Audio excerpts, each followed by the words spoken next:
Après 615 km, nous voici arrivés à Carcassonne.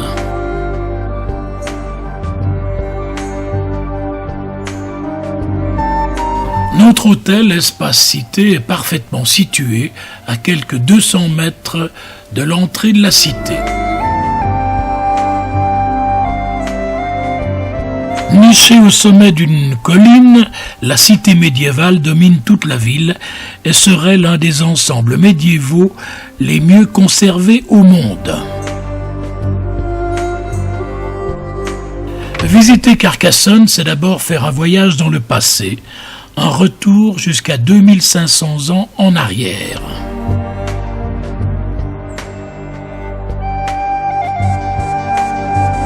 Située sur la rive droite de l'Aude, la cité, ville médiévale encore habitée, compte 52 tours et 2 enceintes concentriques qui totalisent 3 km de remparts.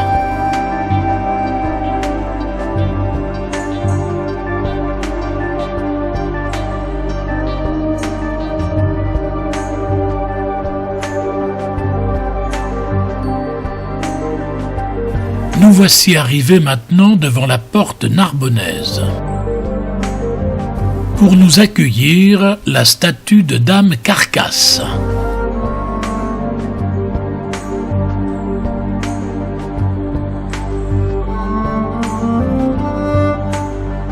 Comme vous le constatez, les remparts sont impressionnants. Nous apercevons tout d'abord la tour du Trésor qui tire son nom de son affectation au service de la trésorerie royale.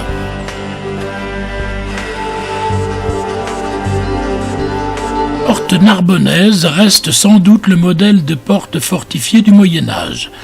Comme la porte du château Comtal, elle est faite de 2 tours jumelles réunies jusqu'à leur sommet par un corps de logis suspendu sur les voûtes d'une entrée fort étranglée.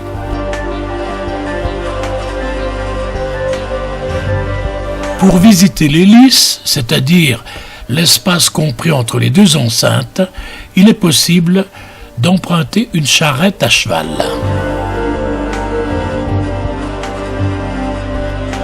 Après l'entrée, à notre droite, c'est la rue qui nous conduit à la tour du même nom, la tour du Trésor. Pour rejoindre la place du château, nous prenons maintenant la rue Cros-Mervieille, qui est une rue extrêmement commerçante.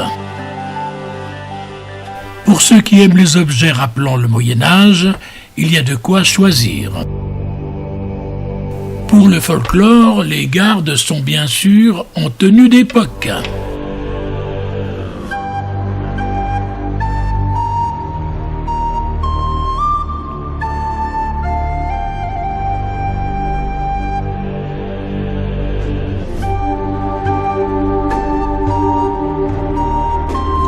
Mais déjà, Lucienne est attirée par un très joli magasin de vêtements en cuir.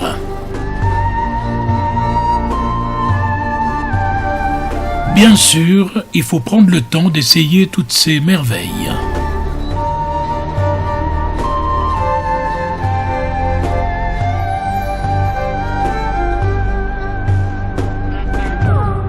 Mais oui, madame, vous êtes superbe, mais il y a encore tellement d'autres choses à voir. Suivez-moi.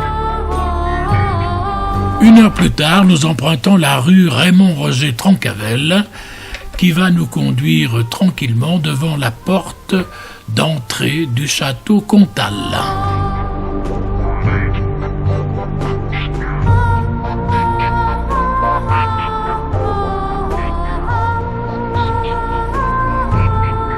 Pour pénétrer à l'intérieur, nous devons emprunter ce petit pont qui franchit les douves aujourd'hui à sec.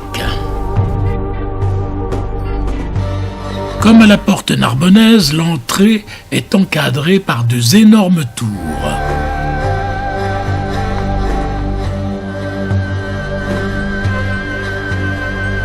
Depuis l'intérieur de la Barbacane, où nous nous trouvons maintenant, nous pouvons admirer les énormes remparts du château, les tours et surtout les ours avec le chemin de ronde.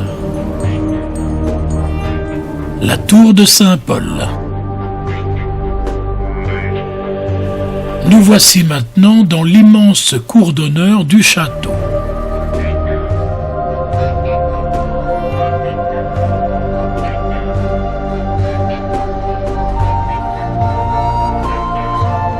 Dans cette cour d'honneur, les traces des supports, trous dans les façades, corbeaux, suggèrent l'existence de bâtiments annexes.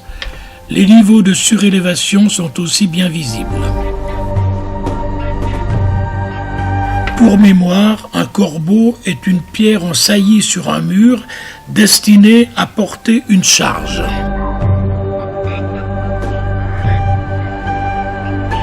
Au premier palier de l'escalier qui nous conduit au rempart, nous voyons la statue de Viollet-le-Duc. Faut-il le rappeler, c'est le grand architecte Viollet-le-Duc qui a entrepris entre 1852 et 1879 la restauration de la vieille cité.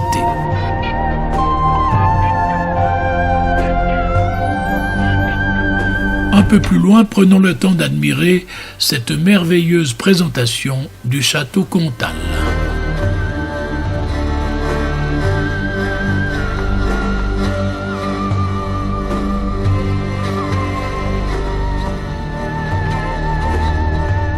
Puis c'est la cité tout entière qui apparaît maintenant.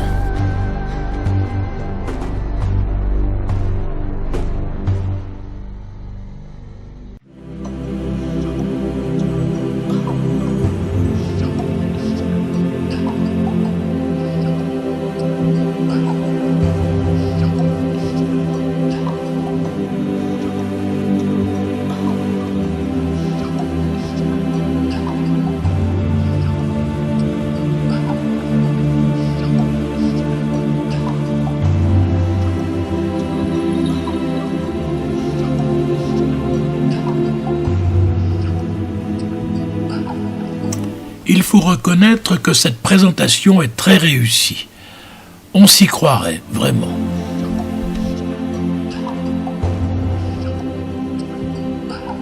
Un peu plus loin, c'est une immense maquette de la cité que l'on peut admirer d'en haut.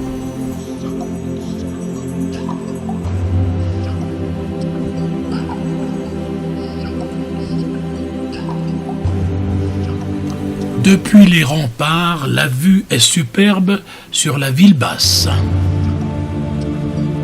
Au pied de la cité, l'église Saint-Gimé. Prenons maintenant le chemin de ronde du château Comtal.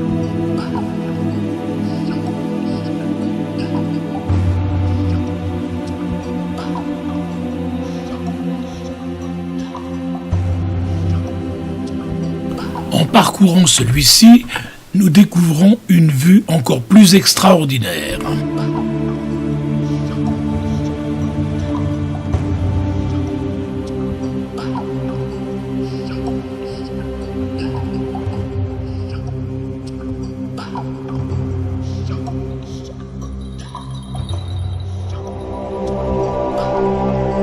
Ce plan nous donne quelques explications.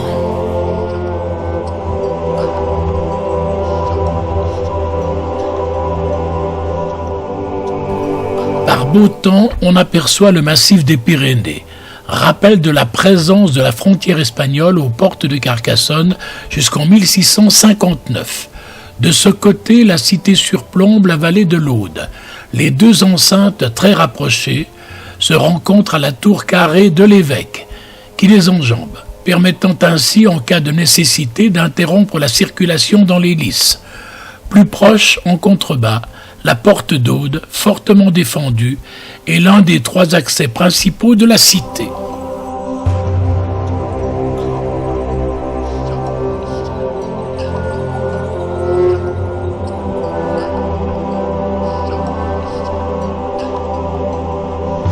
Au loin, nous apercevons la basilique Saint-Nazaire que nous visiterons plus tard.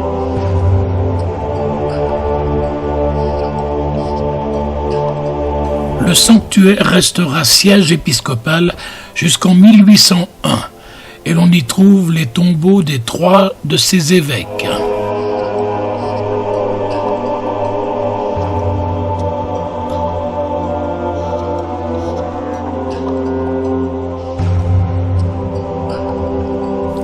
Dans la cour du Midi se dresse la tour peinte et poterne. C'est la plus haute tour du château et l'une des rares tours carrées. C'est un symbole de la puissance seigneuriale.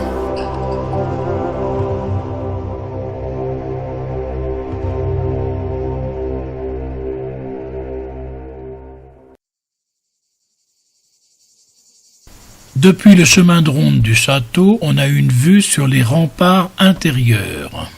En examinant les murs, on peut constater qu'il y a eu différentes époques de construction. Depuis cet endroit, les ours sont parfaitement visibles. Profitons encore un peu de la superbe vue sur la Bastide et son église. Nous voici maintenant dans le musée du Château Comtal où nous découvrons la Vierge à l'Enfant en provenant de la porte narbonnaise.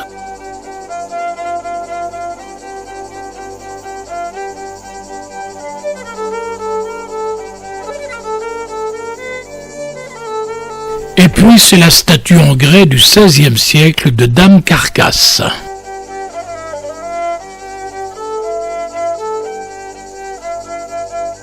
Et puis une autre Vierge à l'Enfant en grès du XIVe siècle provenant de l'église Saint-Nazaire et Saint-Selne.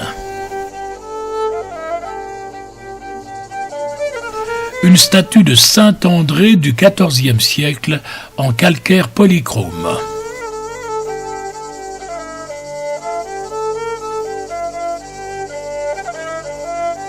Dans un coin, un ancien canon ayant participé à la défense de la cité. Les albâtres.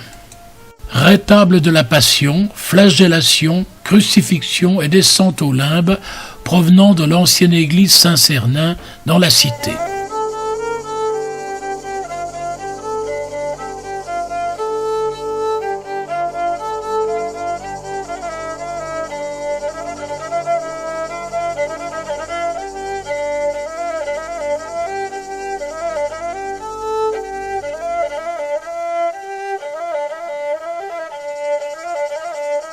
La Vierge au sourire, le visage harmonieux de la Vierge aux traits délicats est animé d'un léger sourire.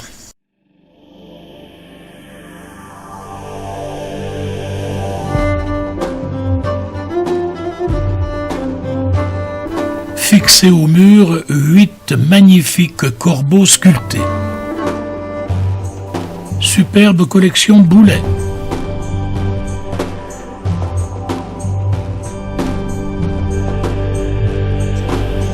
Trois fenêtres de la maison de Grassalio, baie ogivale du XIVe siècle.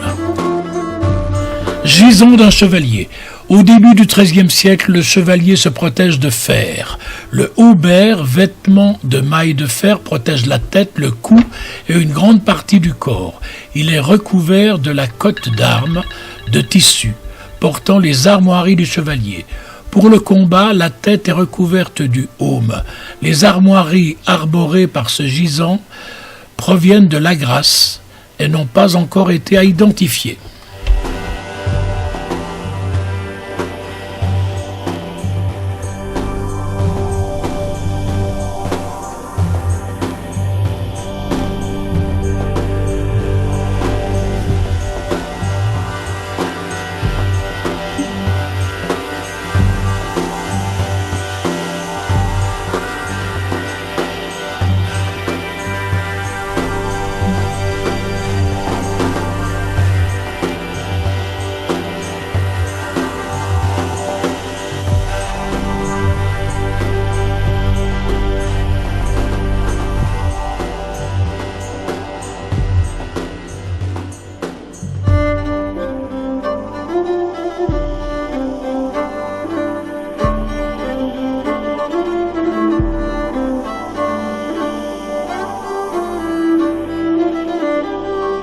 Fontaine d'ablution décorée de rinceaux et de macarons en marbre, seconde moitié du XIIe siècle, provenance abbaye de la Grâce ou de Fontfroide. 2 stèles et 6 stèles discoïdales, XIIe et XIVe siècle.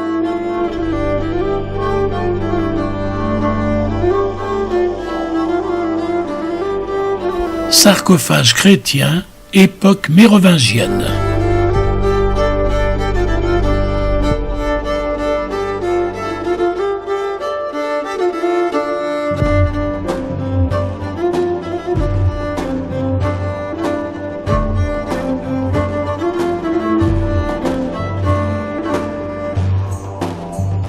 En descendant l'escalier, portrait de Viollet-le-Duc.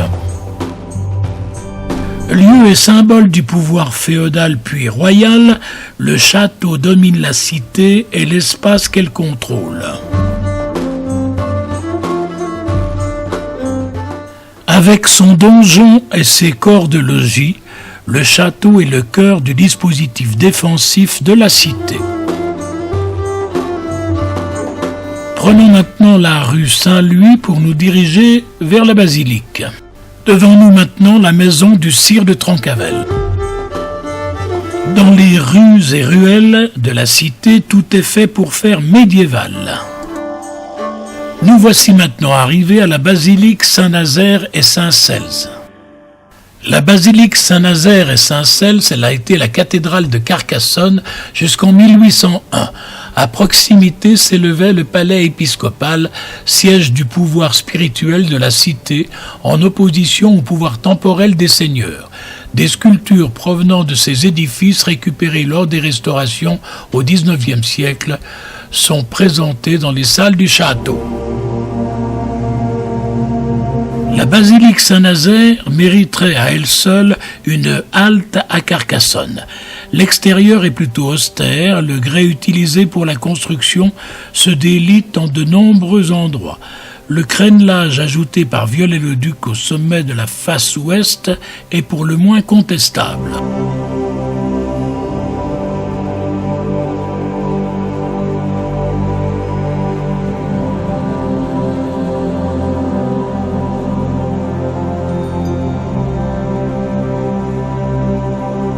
Depuis la place Saint-Nazaire, nous pénétrons dans la cathédrale par le grand portail d'entrée. En 1637, Monseigneur Vitalis de Lestang fait don à sa cathédrale d'un orgue neuf. Entre 1680 et 1688, Jean de Joyeuse, organiste des lieux depuis 1677, refait à neuf la quasi-totalité des tuyaux anciens, ne conservant que ceux de la façade et les deux sommiers principaux. Devant nous maintenant, dans sa très belle niche sculptée, la statue de saint Antoine de Padoue.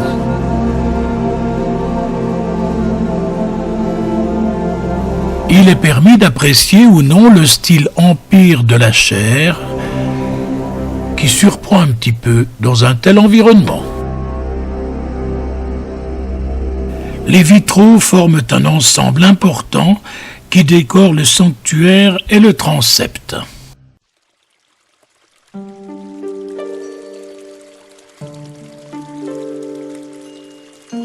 Les vitraux ont capté le regard avant même qu'ils se portent sur l'architecture. Ils forment l'un des plus beaux ensembles de vitraux médiévaux du sud de la France.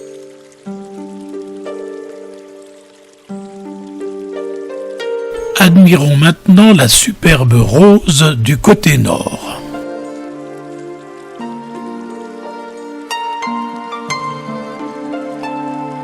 Et puis la non moins superbe rose côté sud.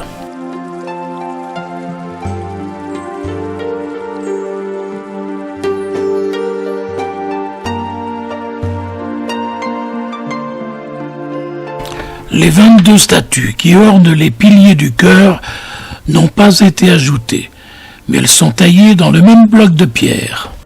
La cloche située à l'intérieur de la basilique a été coulée en 1531 et pèse 496 kg.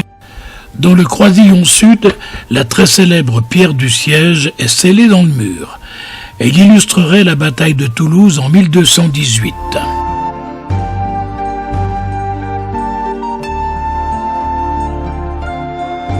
Notre-Dame de la Santé.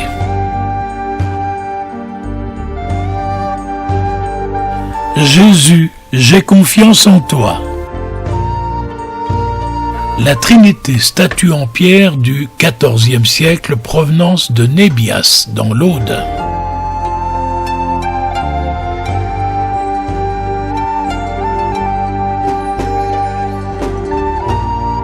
Une grande partie de ces vitraux exceptionnels date des XIIIe et XIVe siècles. Ils nous sont parvenus quasiment intacts.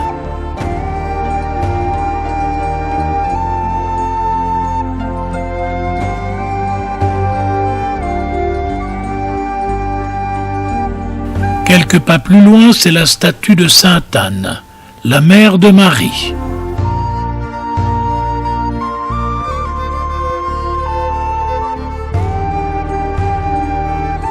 Sur la gauche du chœur, un gisant d'albâtre.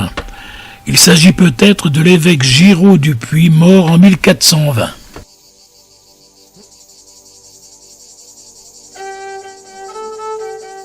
Nous sommes maintenant en face d'une très belle piéta en pierre peinte du XVIe siècle.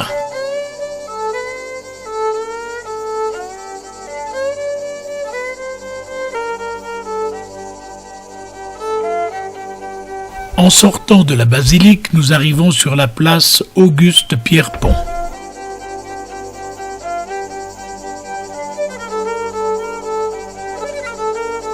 Sur cette place, nous trouvons l'hôtel de la cité, autrement dit l'hôtel de ville.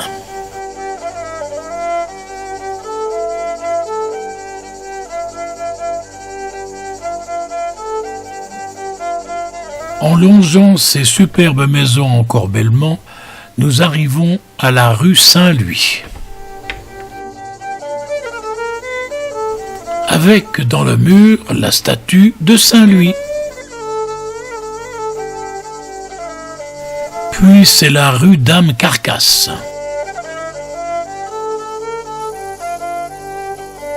Et nous voici de retour, place du Château.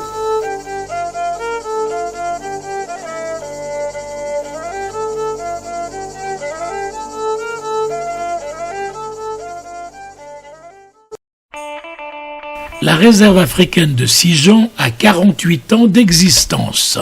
C'est une belle longévité pour une entreprise qui, dès l'année de sa création en 1974, a connu des difficultés économiques mettant en péril son existence même.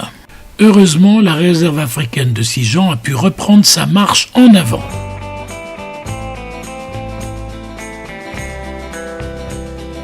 Le buffle de forêt habite les forêts tropicales d'Afrique occidentale et centrale. Il a un poids de 400 à 600 kg, une hauteur au garrot de 1,10 m à 1,30 m et une longévité de 25 ans.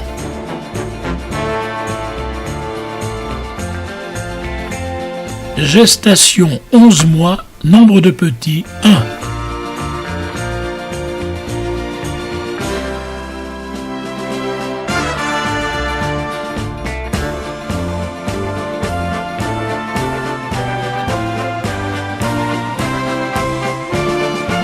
Sur ces images, les impalas sont accompagnés d'un gnou bleu.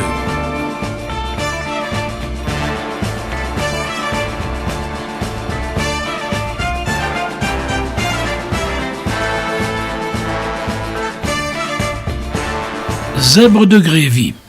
Il vit dans les plaines semi-arides et les steppes d'Afrique de l'Est. Alimentation herbes, bourgeons, graminées, poids 350 à 450 kg. L'impala de la famille des bovidés habite dans la savane arbustive du sud-est de l'Afrique. Poids 70 à 100 kg, hauteur au garrot 90 cm à 1,10 m, longévité 15 ans, gestation 6 à 7 mois, nombre de petits 1. Sur cette image sont groupés une autruche, 2 zèbres de Grévy et un gnou bleu. Avec les gnous bleus, on se retrouve en famille.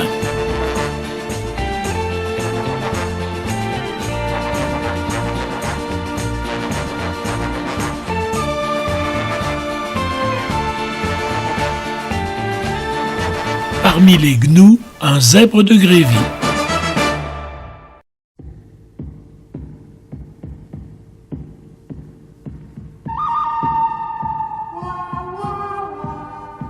L'autruche est le plus grand et le plus gros oiseau du monde.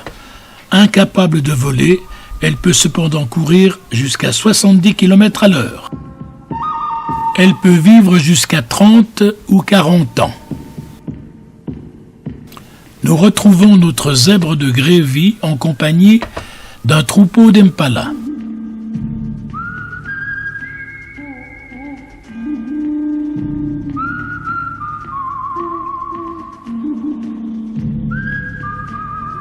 L'antilope rouane habite dans la savane ouverte du Sénégal, à l'ouest de l'Éthiopie et de la Namibie au Botswana. Elle se nourrit de graminées, elle a un poids de 260 à 280 kg, une hauteur au garrot de 1,20 m à 1,40 m, et elle peut vivre entre 15 à 20 ans.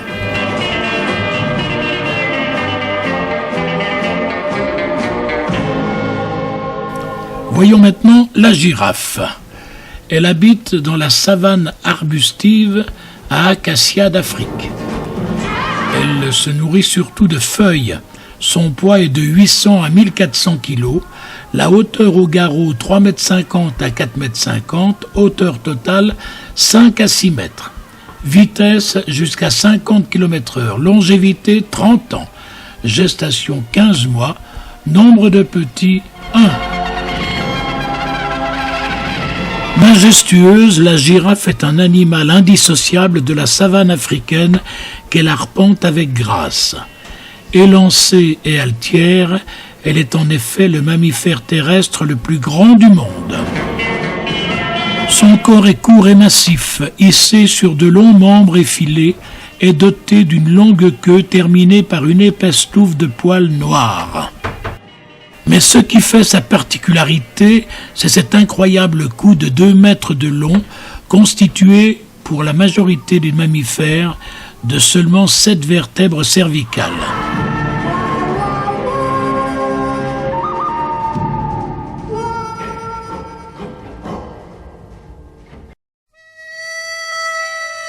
Le dimorphisme sexuel est très marqué chez l'hippotrague noir, puisque si le mâle est noir de jais, la femelle est plutôt brune. Tous deux arborent de grandes cornes annelées, épaisses et fortement recourbées vers l'arrière chez le mâle, plus fines et droites chez la femelle. Très reconnaissable à son allure chevaline, l'hippotrague noir porte une crinière courte et une forte encolure caractéristique.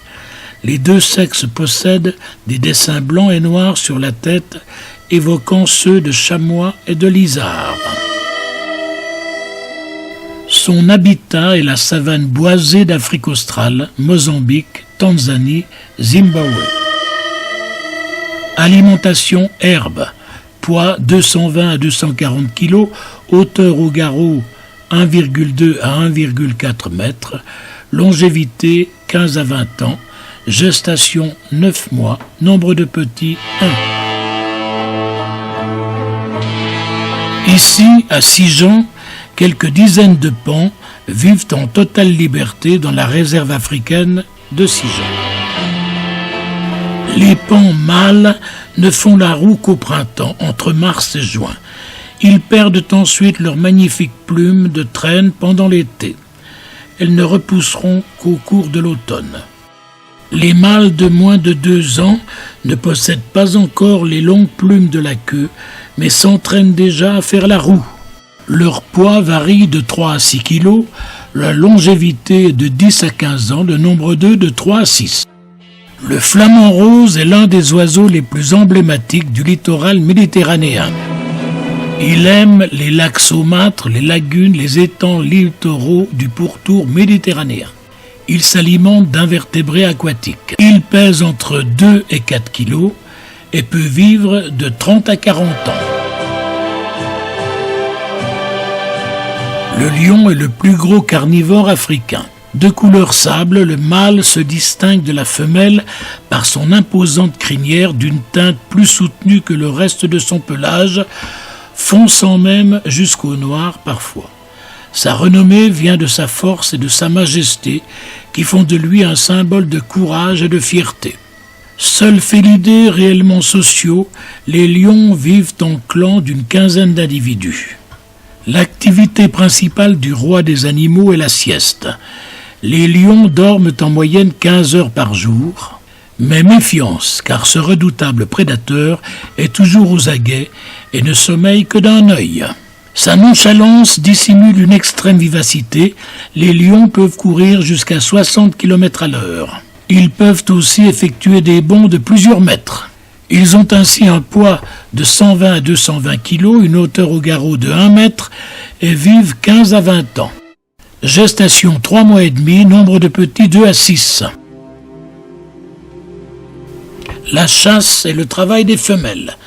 Les lionnes chassent de façon collective, elles peuvent ainsi attraper des proies bien plus grosses qu'elles. Elles profitent notamment de l'effet de surprise pour mener leurs embuscades. Le groupe se nourrit ensuite plusieurs fois de sa proie, puis s'accordera quelques jours de jeûne. Les mâles, quant à eux, protègent le groupe des lionnes et leur territoire contre les autres lions. Vaste mission puisque ce territoire est immense, 400 à 500 km², sa superficie dépendant du nombre de lions au sein du groupe, du type d'habitat, de l'abondance en nourriture et de la difficulté de la chasse. Le lion arrive à maturité sexuelle à l'âge de 3 ans. La lionne est fécondable tous les 2-3 semaines. Si elle accepte de se reproduire, les deux individus s'accoupleront pendant 4 jours en raison d'une 50aine de fois par jour.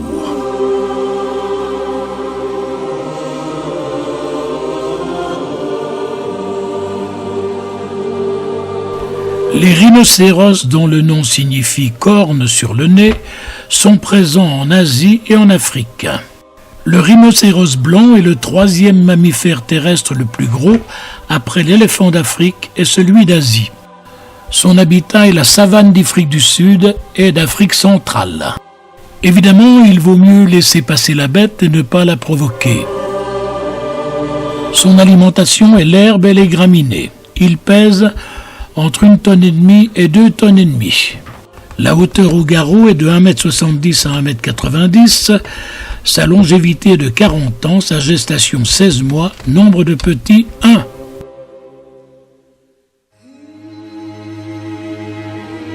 La bouche du rhinocéros blanc est plate et large et agit comme une véritable tondeuse à gazon, même sur des herbes rases. L'odorat et l'ouïe sont très développés chez les rhinocéros, alors que la vue est médiocre.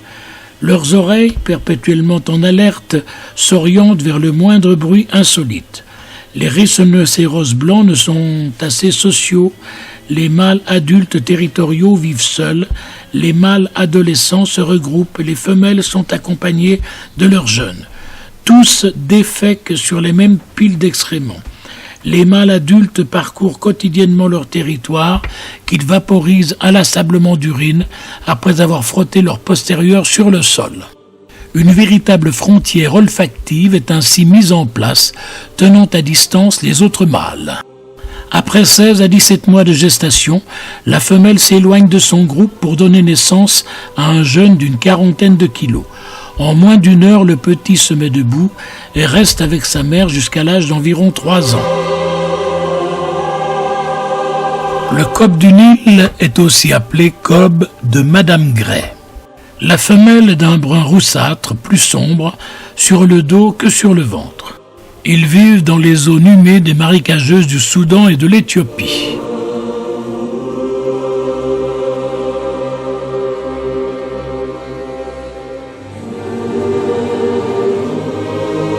Le Watusi. Le nom de cet impressionnant bovin à très longues cornes provient du peuple Watusi qui les élève dans la région des Grands Lacs en Afrique de l'Est. Il pèse de 600 kg à 1 tonne, la hauteur du garrot est de 1,30 m, sa longévité est de 25 ans. La réserve africaine de Sijan a élevé plusieurs centaines d'autruches depuis les années 1970. Le climat méditerranéen et les grands espaces disponibles nous permettent d'élever cette espèce sans passer par l'incubation artificielle. Généralement peu Polygame, le mâle de l'autruche se constitue un harem allant de 2 à 7 femelles, dont la dominante choisira le nid dans lequel pondront toutes les autres femelles. Ici à Sijan, un petit troupeau de Watusi évolue dans le parc de la savane en compagnie de zèbres des plaines.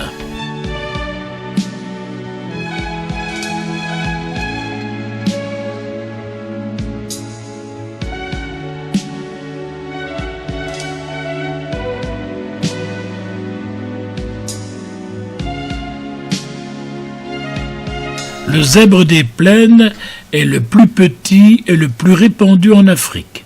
Sa robe porte de larges rayures bien dessinées qui descendent jusque sous le ventre. À la réserve africaine de Sijan vit l'un des plus grands troupeaux de zèbres des plaines d'Europe. Le zèbre des plaines peut être extrêmement bruyant, surtout lors de ses déplacements nocturnes. C'est par un aboiement qui lui est propre que l'étalon rallie son harem. Un petit troupeau est ici en compagnie d'un gnou bleu. Contrairement au zèbre de Grévy, le zèbre des plaines vit en harde familiale composée d'un seul mâle, de quelques femelles et de leurs poulains. Ces zèbres habitent les plaines, les savanes et les zones broussailleuses d'Afrique. Ils se nourrissent d'herbes, bourgeons, graminées et ont un poids de 220 à 280 kg. La hauteur au garrot est de 1,20 m à 1,40 m. Il peut courir jusqu'à 60 km/h. Sa longévité est de 25 ans. La gestation est de 12 mois et il ne peut faire qu'un seul petit. Un peu plus loin, nous retrouvons les Watusi. Ce fantastique animal est domestique. Il est le résultat d'un croisement entre un zébu et un bœuf du Nil. Ce ruminant porte généralement une robe rouge à cajou, mais peut parfois être noir ou à taches blanches plus ou moins grandes. Placides, les Watusi possèdent une bosse musculaire proéminente sur le dos, rappelant celle des zébus, et ils peuvent atteindre le poids de 1 tonne.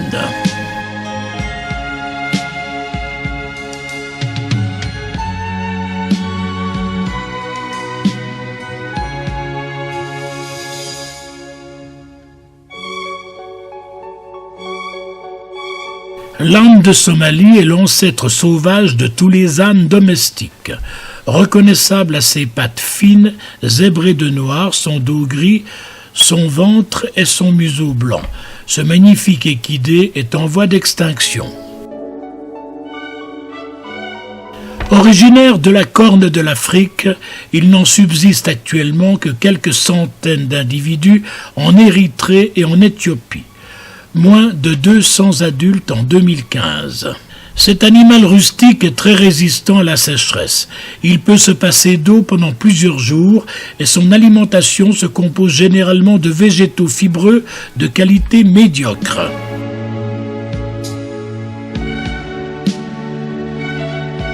Le phacochère roux possède un pelage orangé et une crête de poils blancs qui court sur son dos, ainsi que de grandes oreilles pointues terminées par un long pinceau de poils.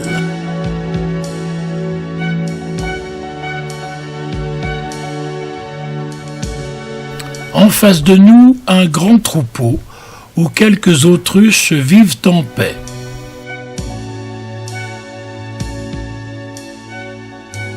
Devant nous maintenant un grand troupeau de gazelles de Cuvier.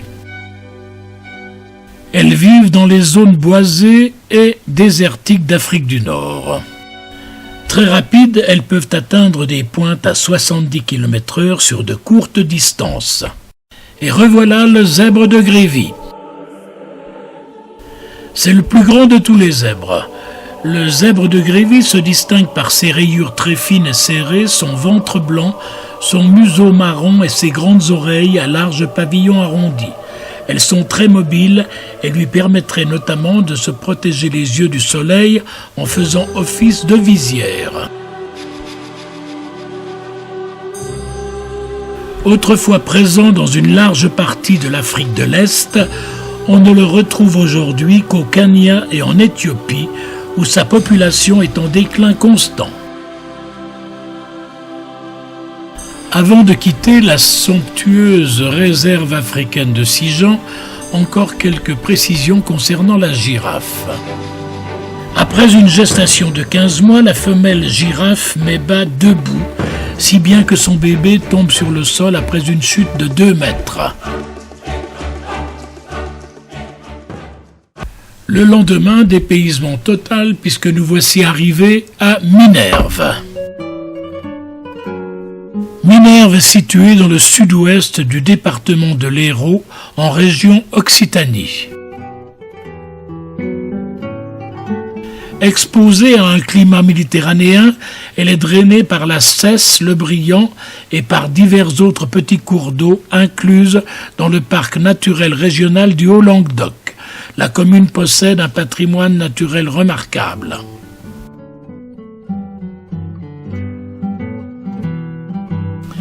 Minerve est une commune rurale qui compte 101 habitants en 2020, après avoir connu un pic de population de 403 habitants en 1851. Capitale historique du pays minervois, cette petite commune accueille chaque année plus de 300 000 visiteurs, trouvant dans le tourisme et la production de vins de qualité les 2 piliers de son activité. Minerve a été inscrite à la liste des plus beaux villages de France. Sur les coteaux du Minervois, les Romains ont apporté la vigne. En 20 siècles de culture et d'observation, s'est développé un savoir-faire dans l'art de la cultiver. Envoûtante, il existe des lieux qui marquent, qui nous touchent et nous séduisent. Minerve en est l'exemple parfait. C'est d'abord ce site naturel exceptionnel qui surprend. Ensuite, on sent le poids de l'histoire et on réalise qu'on n'est pas dans un endroit comme les autres. Alors on se laisse séduire par toutes les curiosités offertes aux yeux du visiteur, curieux et attentif. Une visite à ne rater sous aucun prétexte. L'extraordinaire environnement naturel, gorge de la Cesse et du Briand, pont naturel, causse de la commune, lui vaut l'essentiel de son attrait touristique, partagé avec sa tragique histoire, le premier bûcher de la croisade des Albigeois.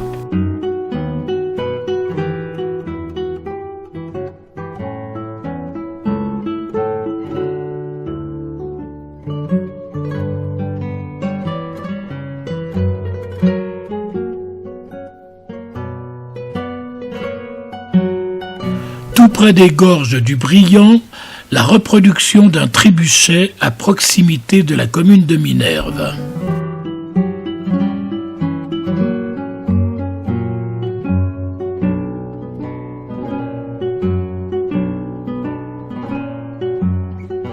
On est au début de l'été sur les causses arides du Minervois. Les 2 rivières sont, comme chaque année en cette saison, complètement à sec. Le talon d'Achille de Minerve est l'accès à l'eau.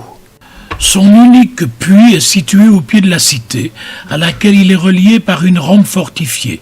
Il est probablement à l'emplacement de celui qui est encore visible aujourd'hui, le puits Saint-Rustique.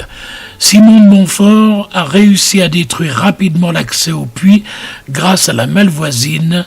La Malvoisine est un trébuchet situé au-dessus du puits qui permettait de lancer non seulement des boulets de pierre, mais aussi sans doute des animaux morts qui, au bout de plusieurs jours, provoquaient des maladies en pourrissant. Nous sommes autour du 20 juillet et Minerve, qui résiste depuis 5 semaines, à bout de vivre, n'a plus alors qu'à capituler. Guilhem de Minerve sort négocier pour sauver sa population et sa cité. Finalement, il est conduit à céder, à se rendre sans condition. Néanmoins, Simon de Montfort promit de laisser la vie sauve à la population et même au parfait cathare, s'appelant bonhomme ou bon chrétien, qui s'y étaient réfugiés dans la cité avec la prise du bas pays s'ils abjuraient leur foi. Malgré de fortes pressions, pendant que l'on préparait à leur intention le bûcher, tous, sauf 3 femmes sauvées de justesse par Mathilde de Garlande, refusent de se renier. Aussi ce sont environ 140 parfaits qui périssent sur ce bûcher. Pierre Desvaux de Cernay raconte « On les y jette tous. À vrai dire, les nôtres n'eurent pas besoin de les y jeter. Tous obstinés qu'ils étaient dans le mal, se précipitèrent dans le feu.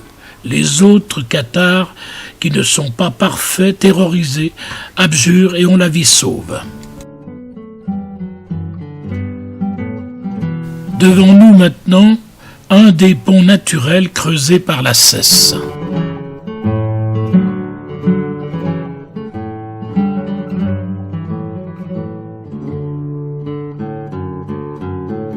Au centre du village, l'église Saint-Étienne des XIe et XIIe siècles. Empruntons maintenant le petit chemin qui va nous conduire à l'intérieur de la cité. Au premier virage, nous pouvons admirer la profondeur des gorges du Brion.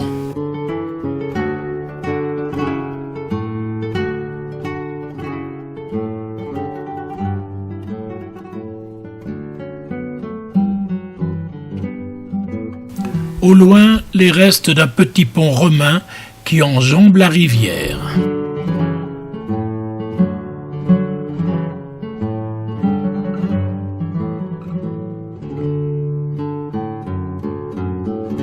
À la proue du village, la Candela. C'est tout ce qu'il reste du château de Minerve. La Candela est la ruine d'une tour du XIIIe siècle située à un des angles du château vicomtal.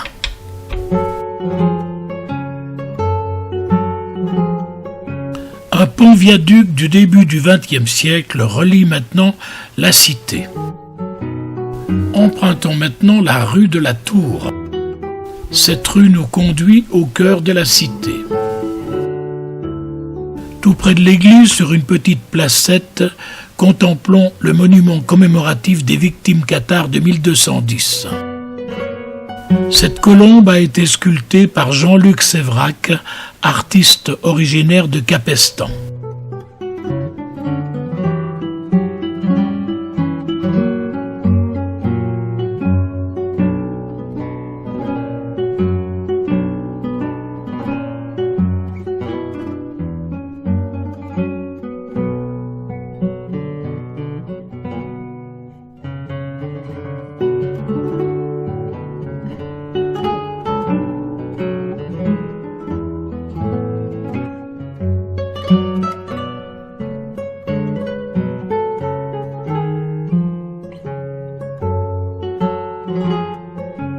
Tout près, c'est la modeste mairie du village.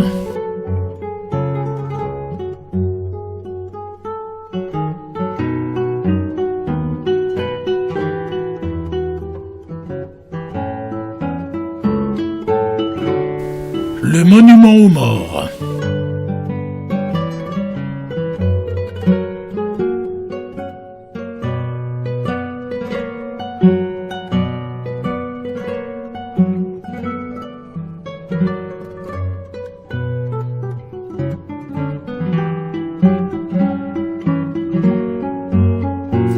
L'église, malheureusement, ne se visite pas, car elle a été victime de vandalisme très récemment.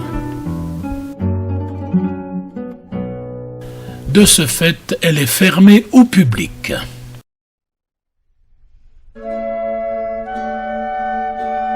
Tout à côté, c'est l'arbre de la liberté, planté en 1989 à l'occasion du bicentenaire de la Révolution française.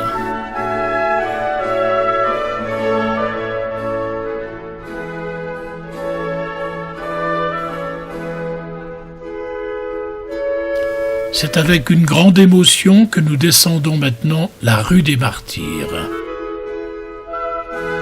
C'est par cette rue que descendirent les 140 cathares qui allaient être brûlés dans le lit de la Cesse.